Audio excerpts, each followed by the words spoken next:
Hello, hello, hello. Happy Friday. Happy Green Friday. Black Friday for those who are in the US. I'm just getting my lights together. Making sure my background looks decent. I hope you all are doing well. Here. Okay. Oop. I'm just getting set up. I'm just getting set up. It's been a crazy 24 hours, but guess who's back? Back again. Keisha's back. Tell a friend. All right. Happy Green Friday. I am Keisha. I am the CEO of Explore Maryland Cannabis, which is a membership and outreach organization here in the state of Maryland. Our mission is to build a more informed cannabis community throughout the entire state of Maryland, all 23 counties plus Baltimore City. And this is November, the November recap. This is our month in cannabis. I've got some banners I need to throw up. Boom, there we go. So there's all the information. As I did last month, I will make sure that this information is placed on our podcast site. I need to make sure that I get some things together. I know I'm a little bit late, but man, it has been a crazy 24 hours. So as you all know, if you were here last month, this is the StreamYard platform. So all of your comments, your questions, your concerns. Oh my gosh. Hey, Chris, how you doing? Boo, I ain't seen you in a few. Happy holidays. But when you get an opportunity, you can leave your comments here. This is live on YouTube. Yes. So at the end of this broadcast, all of the audio will be pulled and placed on our podcast platform so you can hear it. I may or may not edit it, but we'll just roll with it. I'm going to get started in about 2 minutes. I just make sure I have my notes. I've got a full show for you. November was full of craziness as it relates to Maryland cannabis. We are slowly moving into the 2021 season. We've got legislative session coming up. We've got a lot of policy and public comments that have been coming up through the woodworks. Actually, one that's due at the end of the, Monday. I keep forgetting today is Friday, man. It's this whole year. But before I jump ahead into those headlines, I want to make sure that I properly do my intro. So, yes, y'all better share this out. I appreciate you. I was definitely not, this morning when I woke up, I didn't think I was going to be able to do this live, but I'm here and I keep saying I'm going to get set up. So let me go ahead, get a pen. Get some paper. I've got my notes. Shout out to those of you who are watching live. Thank you so much. If you're catching this replay, it is Friday, November 27th, which is Green Friday in the cannabis industry. I woke up to a ton of text messages from dispensaries all over the state running their deals. Yes. But if you happen to see any, be sure to share within the community and make sure everyone can save a little bit of moolah. All right. So I'm going to jump in with the official intro because you know how I do. If you all have any questions watching live, be sure to just drop them. I'll pop them up at the bottom of this screen as we roll through. So y'all ready? Because I'm ready. I got Thanksgiving food I want to eat after this. So, welcome to the Passport to Maryland Cannabis podcast presented by Explore Maryland Cannabis. This podcast takes a 360-degree look at our Maryland cannabis ecosystem each week or two. Sit back and join us as we hear from different voices around the state, including my own. With interviews and stories, updates from regulatory to culture, our goal with this podcast is to bring together all parts of the ecosystem. Now, let's get to the show. As I said in the beginning, hello, I am Keisha. I'm the CEO of Explore Maryland Cannabis, and this is today's monthly recap, the November 2020 recap of what happened in Maryland cannabis. So it's the end of the month, kind of. And we're live here with our monthly recap. If you are not watching live, feel free to check us out on YouTube to see the replay and to subscribe and check out what we got going on. So every month, I have a bit of a agenda that I go through. So here's an overview of what I'll be covering in this live. We've got headlines. Woo, child. Busy month in Maryland cannabis, y'all. It was a busy month. We've got MMCC, that's the Maryland Medical Cannabis Commission updates. They've got some commission meetings coming up and some legislation that you should keep an eye on. We've got community updates. I think we have some community updates. When we get to that section, we'll check it out. And of course, Explore Maryland Cannabis has a fast finish to the end of the year, so I'll be giving you some updates as to what we have planned. So are y'all ready? Chris said the delegates got a lot of growing up to do. You know what else? They've got a lot of allowing of growing to do, because these prices in Maryland, these patients, that's all they are talking about right now is homegrown. But that's neither here nor there. I have 5 to 7 headlines I'm going to go over with y'all today. And then first things first, talking about the Maryland Medical Cannabis Commission. They helped to found, I'm going to pull this article up for you. I should have my share screen going, but don't worry, we're rocking it. Shout out to Morgan at the Baltimore Business Journal. She does a lot of great cannabis coverage. And so if you didn't know, the Maryland Medical Cannabis Commission helped to co-found a national regulatory association. So basically, within the country, there are regulatory bodies, commissioners, things that, bodies that put these legislative practices into place.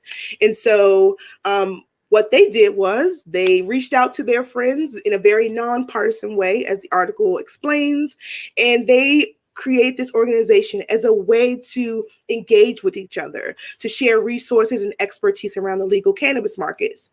Very, very interesting to note that this is a really good, this is a very important, this is an important step as we move towards full legalization, as we move towards a recreational market, as we move towards improving our medical market here. Maryland is seen as one of the gold star states when it comes to the medical cannabis market. And for all purposes, they are doing great things. There are a lot of medical markets that charge extremely high prices, that have no particular discounts in place. In Maryland, we got a lot of work to do, but I will give them credit for the implementation that they've had up front.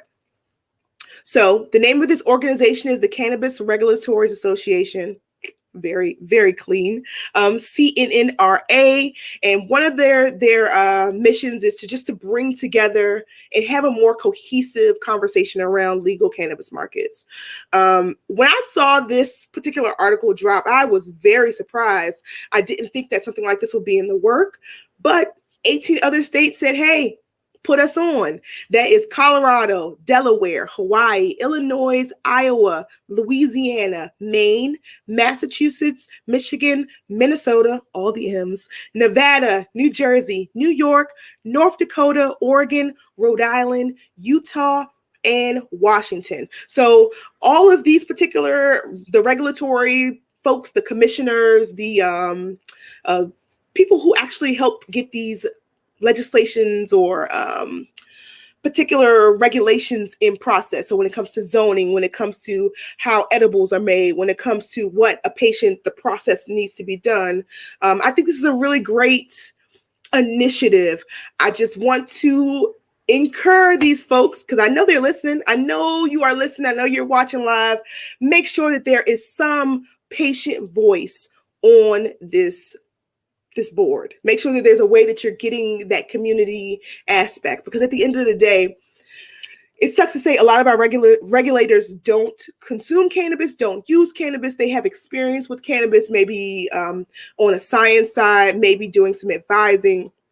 But a lot of the missteps that happen in a lot of our programs, especially Maryland, is that there is no connection to the patient population. So, quick one here. Do any of them have home grow? Michigan was one of the first, Michigan, Maine, all of the northeastern states, a lot of their medical programs, when they went rec, they had to pull from that medical market. There was years and years of cultivation happening through a caregiver cottage system in a lot of these states. So I know for sure Michigan was one of them, because they called, and Illinois too, they called on a lot of their caregivers to help when the rec market came through. So yep.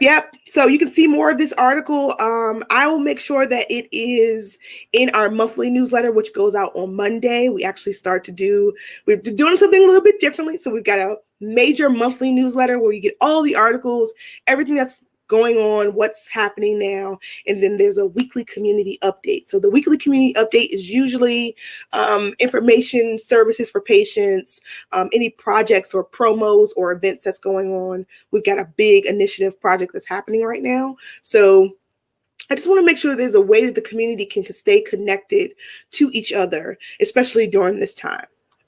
So that is the first article. I just want to make sure I didn't forget anything about that. It's crazy to see. I can't wait to see what comes next. And since we're talking about, excuse me, regulations, right? Here is the second article. Interestingly enough, earlier this year, cannabis edibles was a topic that was huge in the Maryland market. And so we've been having a little bit of movement with that. And one of the things is actually the public comment period just ended for the Department of Health to just kind of get information about what this process will look like. And so they predict that edible cannabis products, which I've seen in a lot of different places, even to the point of I'm looking around as a medical cannabis patient. I do purchase things from our market, but the troches, the chews, those aren't quite edibles. But they're talking about food sources. So getting a lot of different agencies involved is important. So here are some of the regulations that they are looking around when it comes to edible cannabis. They must be in plain, opaque packages that are tamper evident and child resistant. We already have that on a lot of our chews and troches and ingestibles. The packaging should not contain cartoons or graphics that influence minors. I think this is completely crazy, but I understand. The shape of the edible should only be geometric and shouldn't be in any form, design, or flavor that appeals to children. So these regulations have been up for public comment. This has been a conversation for the last year around edibles. This is actually Dope Magazine. I was very interested to see that they covered this, but more information. A lot of processors, growers, folks who have processing licenses are getting geared up. Culta, Evermore dropped some chocolate discos earlier this year. They got pulled. Who snitched? Curio, a lot of the big name players are putting those particular regulations into play. They've got kitchens they're building. I'm excited to see what's going to happen. So as we talk more about our market, let's talk about some work that's happening. So this particular article here, I was very surprised to see that Bloom Medicals, I call it medicals, but it's Bloom Medicinals. They are one of our processor grower dispensary industry members.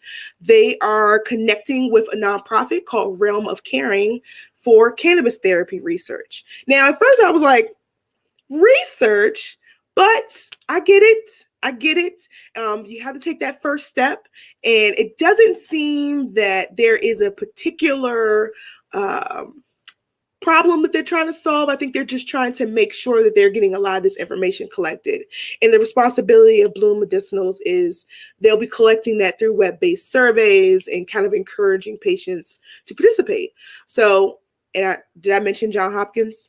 Johns Hopkins is also in the mix as well. So I'm super interested to see what comes out of this. I'll be reaching out, and Bloom, if you are listening or someone forwards them this video, yeah, I'm really interested to see what information you're looking for. particularly in how we can get that information out to the patients. Because once again, we want to have a bona fide patient relationship when it comes to the community. I think it's important when patients and providers have that relationship, but also the industry to the patient is important as well. So this probably was going to keep going through, but if you have any more questions, this particular article will also be in the description box. It'll be in the show notes for the podcast, and it'll be sent out through our newsletter. I'm going to go over, this one actually, you can see my notes here. Boom.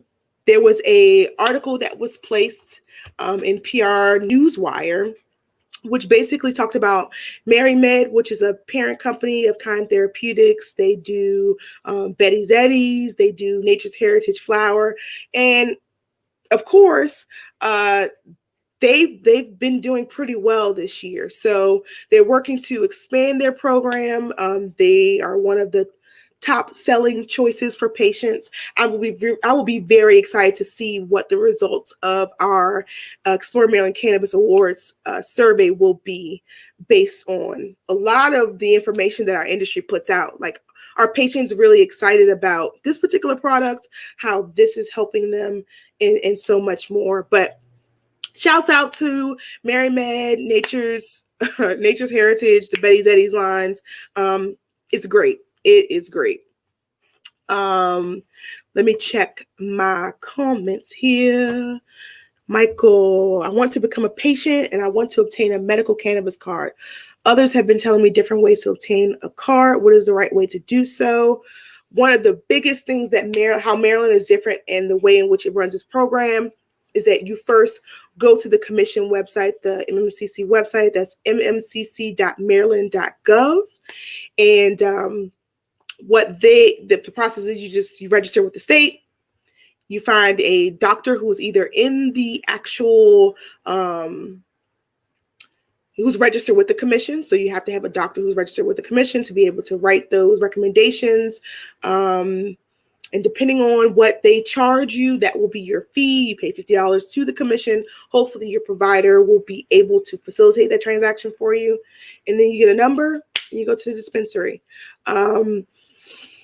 There's a lot of back and forth and how people feel about registering for the system, what some rights that patients lose. I think that if you are a individual who depends on having consistent medicine that you can vouch for, that you can pull the certificate of analysis for, sign up for the program. But if your legacy market is working for you, until that is something that is normalized, destigmatized, or until we get a full rec market, I just suggest that you get the verifiable medicine that you can get. So start with the commission, connect with your provider. It should only take about 2 weeks. I think their timeline right now is about 2 weeks. They keep it pretty steady, but it's interesting. I'd rather support Black-owned dispensaries. Too bad there aren't that many. There are 2. There are 2 out of 85, 86. I forget the number we are in operation, because there's pre-approvals for folks to break ground, and then the commission is different how it relates to that information. So yeah, there's 2. Marion, Maine is one of them. And I think the second one they are considering minority owned is not out. I think it's Jova Wellness, but I think it also may be another one down in Prince George's County. But for sure, Marion, Maine is a Black-owned dispensary in Prince George's County, gorgeous Prince George's, right off of Central Avenue. So yeah, it sucks. There's a lot of, I will forever say I'm switched to the shit. And I think this is the first time I've said it on the podcast, but I am switched to the shit. I know that there's a lot of fingers and numbers and people and play and pots and pools. And unfortunately, there's a lot of games that are played behind closed doors. So one thing that I'm always going to push is the community mindset, right? Without the patients, there would be no program. So at the end of the day, make sure that you're talking to the people who you're directly serving. Without providers, there would be no program.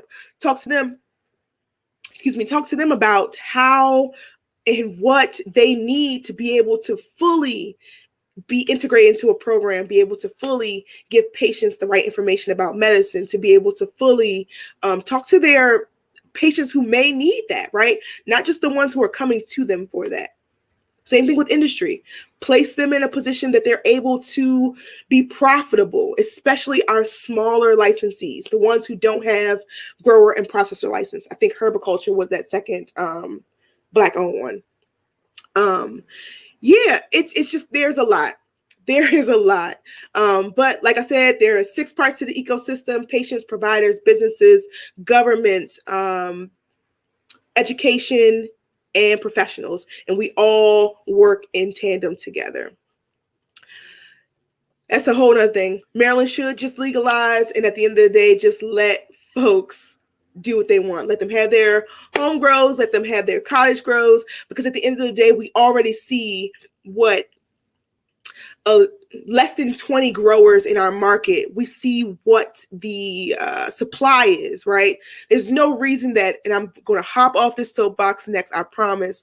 There's no reason that an eighth of a product that I purchased in February should be double the price that it was then. And I don't understand, because if I buy my antidepressant or if I buy my Mucinex, it's the same price in March that it was in December. So have a compassionate program implemented. That's another thing. But all right, y'all know how I feel. Chris, I'm coming back to your comments. I promise. Let me get through these headlines. All right. Speaking of legalization, well, 2 things. HMS was acquired by Curaleaf earlier last year, right? Came back through, and now they have been acquired again by an organization called Terra Ascend. HMS is a brand in Maryland, health medicinal service, something like that. They've been around for a while. Their product was it's been pretty consistent. I would call it a consistent product. That's just about it. But anyway, Terra Ascend bought HMS from Curaleaf for $27.5 million. And I am super interested to see what that will look like in 2021. Last 2 are from our neighbors to the south, north to the west. Big article around which states are likely to legalize recreational marijuana in 2021. I'll go ahead and pull that up. That's an MJ Biz Daily article. And it's a great read if you get an opportunity. For once, y'all, Maryland is in an article about legalization, recreational legalization. And so you can kind of see what they project. A lot of it is that at East Coast, right? New Jersey just voted for legalization recreationally. So, it's going to be great to see what our neighbors around us are doing. And of course, Washington, D.C. has a program that, allows their folks in the state, you don't have to be patients to grow. So we'll just see how that looks and how the legislators and the regulatory body balances that. So when you get an opportunity, check out this article. It's got a lot of good meat in it about what we have going on. And then lastly, Virginia. The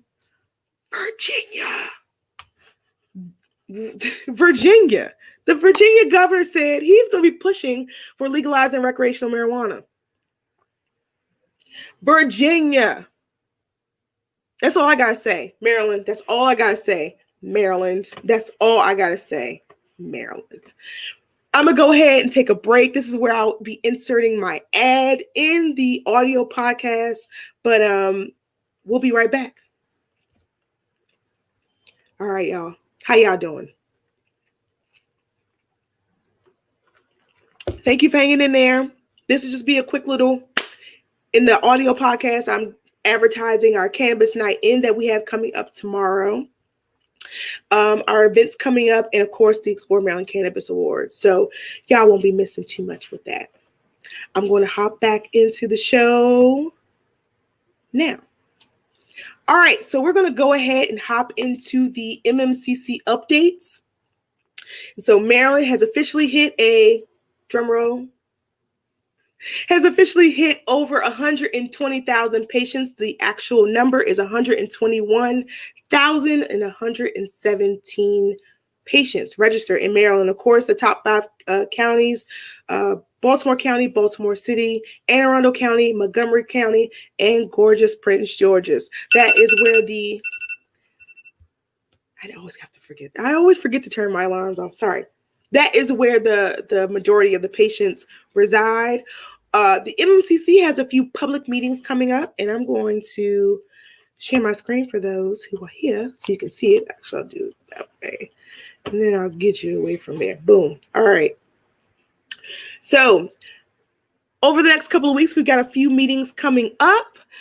There's a full commission meeting on December 15th. And I'm not sure if it was it just me, or did the governor cancel the one that was 2 weeks ago, because I hadn't heard anything about it, didn't see anything about it.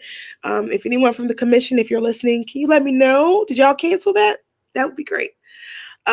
We've got a full commission meeting, like I said, coming up on December 15th at 2:00. Hopefully our governor won't cancel or hop in with a press release for that one.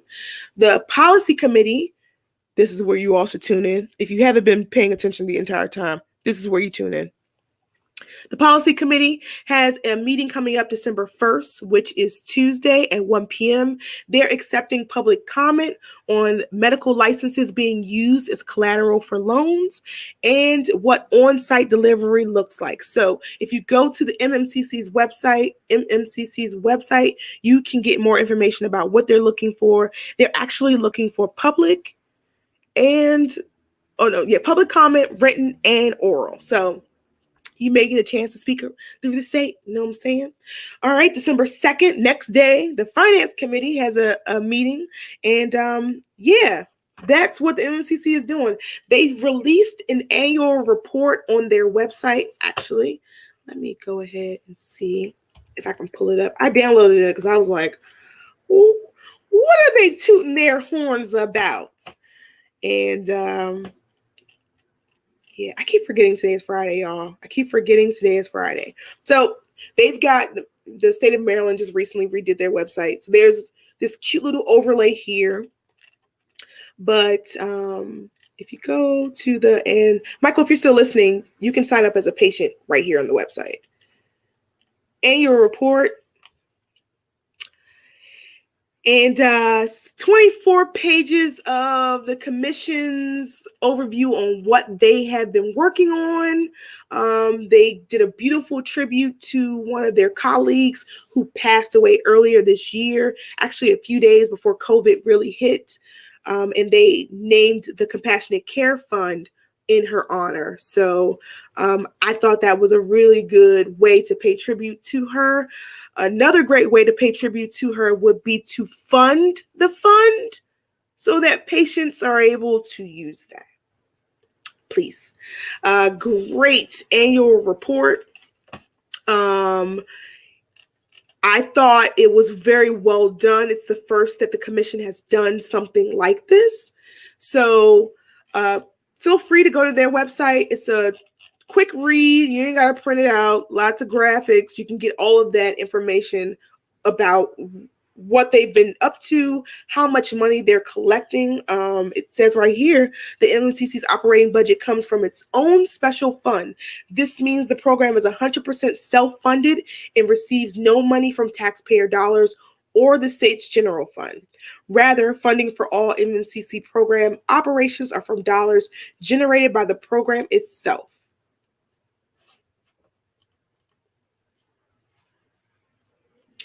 Really? I didn't know. I didn't know. I know. It's Friday. Did I say it was Thursday? I know it's Friday. So check out the annual report. I'll be digging a little bit into this. And if you'd like me to do a read along, I've got a Comar read along coming up of our Maryland Cannabis Commission situation industry that we have going on. So I'll be reading that in its entirety in December. So if you want me to go over the annual report, I can do that too.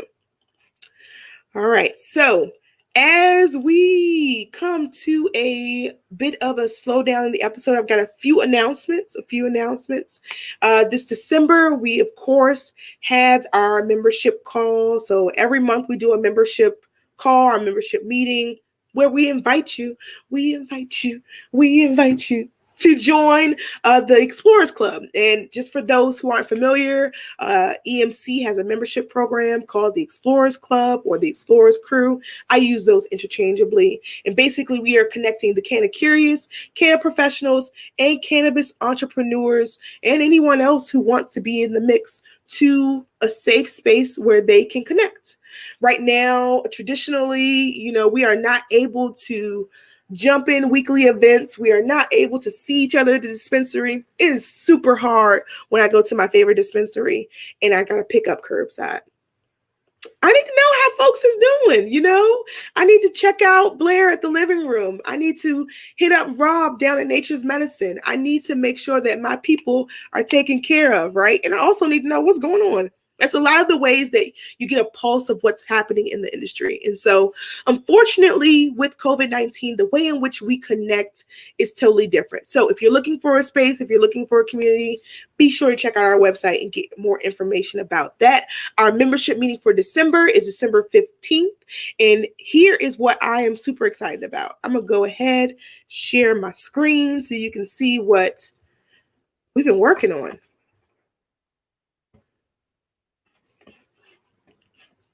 All right, so as you can see, this is the lovely Explore Maryland Cannabis website, but we are celebrating the Maryland cannabis ecosystem with the 2020 Explore Maryland Cannabis Awards. So what I'm excited to talk about this is, I realized that, hold up, that did not pull through. I will make sure that link is live there. Sorry about that. But introducing the 2020 Explore Maryland Cannabis Awards, it's our way of honoring the best in our ecosystem. So with 10 plus awards in 4 main categories, we invite you to nominate your favorite brand, organization, or individual in Maryland. I just want to pop back in and say this. First time this has ever been done. Scared out of my mind. Share this link with your friends who are in the industry. Share this link with your colleagues who are working in the industry. Get your organizations nominated, because after the nomination period is done, we've got voting, baby. So just a quick run over the categories. We have Explore Maryland Cannabis Awards is the people category, patient advocate of the year, bud tender of the year, social media influencer of the year, provider of the year, and person of the year. We've got industry awards for dispensary, grower, and processor of the year.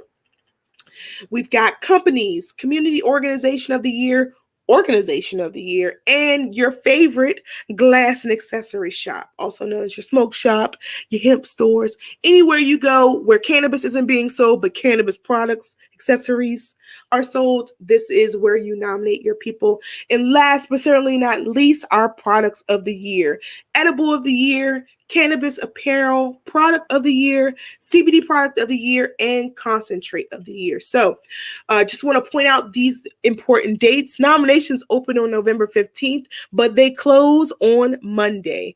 Voting officially starts December 1st, and it closes on the 15th. Give us some time to tabulate that data, and we've got the virtual ceremony happening on December 22nd. So I'm super excited about this award ceremony. It's going to be December 22nd at 6:30 p.m. We will be announcing the winners there in a very live and fun format. We've got folks who will be doing a bit of trivia. There'll be giveaways. There'll be it'll just be a great night where we celebrate Maryland cannabis and also some of the top moments in 2020. So we've been asking folks all year, what some of the great things that's happened in Maryland cannabis this year, or at least for, the first 3 months that we were, moving and shaking. But yeah, I am just overwhelmed sometimes when I think about some of the ways in which, people who have been working in these essential positions since March, right? Just trying to figure out a way to give back. So this is what we'll be working on. This is what we'll be doing on December 22nd. Tell a friend to tell a friend, tell a friend. You can get your tickets here. Tickets are free. So there's no reason that you, your mom, and your cousins, and all of them can't come to this event. So make sure you sign up for our newsletter. You'll be getting more information about that as it goes. And then about tomorrow's event, I hate that this picture shows up like this, but it's Cannabis Night in Time. Our topic for November is the Maryland Cannabis Small Business Roundtable. We'll be talking to businesses throughout the ecosystem who are small, right? So they're not industry specific. Our hemp stores, our CBD products, our food, and folks who do all of that. Schedule for the evening starts at 7. We got introductions and meet and greet. This is on a wonderful platform that allows you to do these things. Got the roundtable starting at 7:30. For the public, it's $10. It's $10. Is less than your favorite cannabis product on the market right now. So be sure to register for Cannabis Night In. This should take you directly to the platform. There's also tickets on Eventbrite. We start at 7. I can't wait to see you there. And last but certainly not least, I hope you're staying safe. I hope your holidays are filled with positivity.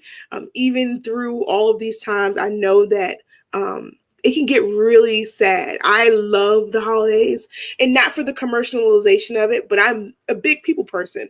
So I am struggling right now when it comes to not being able to be around my people or even connect with people who I've met this year. But I'm staying thankful for the fact that I've met a lot of really great people this year. I'm thankful for cannabis, and I'm super grateful for our program here in Maryland through all of its ups and downs. There are a lot of states, there are a lot of counties, there are a lot of countries where we are not afforded this privilege to be able to consume this. There are countries where you can get shot, killed on site with this plant. So I'm thankful that I have the privilege to be able to consume a product which grows naturally from the ground. It can grow in any space or situation as long as it has as long as it has the best environment. So super tongue-tied with that one. But all right, this brings us to the end of our monthly recap for November. Thank you so much for hanging in there with me. I forgot I had coffee here. Shout out to Michael and Chris for watching live. I'm thankful for y'all. I'm going to go ahead and cut the audio at this point, but I want to make sure I catch the rest of y'all comments. So, Cheryl Glenn, I was super heartbroken with Cheryl Glenn because I was talking to her right before she resigned. And it sucks because a lot of her work and effort in the program just completely is washed because of a bad decision that she made. So damn, Cheryl Glenn. You moved to DC. Well, I'm originally from DC, so I always feel heartbroken that I don't live where I am, but I love Maryland. Maryland definitely made me the woman that I am. But when it comes to cannabis, let us grow. I moved to DC because I couldn't afford to be a medical patient, and I couldn't afford the price of the dispensaries, and because I couldn't grow my own. I completely agree with you. One of the things, everyone knows the origin story about, how I got into cannabis. And if you didn't, I started an organization with my partner for women of color in the cannabis space because we went to a competition cup right? And couldn't get in, ended up getting clones off the street, took them to a residence in DC, grew them, turned out to be males. And I was like, I can't deal with it. You know, I have no idea why I didn't get this done, but we pushed through and started a community there. And it's saved so many of my family members. It's saved so many of my family members when it comes to cannabis. We need more Black-owned dispensaries all over. We definitely need more Black dispensaries in Maryland. We need more Black ownership in the cannabis space, not just in Maryland, but all over. But specifically, we're going to talk about Maryland. Make sure we have more Black operators, because they then will know. I mean, it's just down to the way in which you grow your flower, right? Down to the point so you know what your demographic is looking for. I think that's where the industry is missing that's where the gap is. The gap is when they aren't connected to the community. So for our growers and processors, I'm looking at you. I know you can hear me. Please connect with me, connect with Explore Maryland Cannabis, and let's get you connected with the community so that you can grow the product that the patients are looking for and actually give them what they want, right? If you tell me why a $60 eighth is important to purchase because it was grown with the best, nutrients, the water was bad, like, tell me why I should be paying $60 for an eighth. Because I'm a tourist, and those who know tourists, we will spend money on good things, food, weed, experiences. Like, tell me why. And don't tell me just because it has a name attached to it. Because I'm all about brands, but I'm not just going to buy it because it's not something that I can necessarily get back. But anyway, I digress. I'm going to wrap it up. Or I wrapped it up already, but I just wanted to make sure I got you all squared away. Virginia is definitely doing better than Maryland. I appreciate you so much. Thank you so much for listening, and I'm going to head out.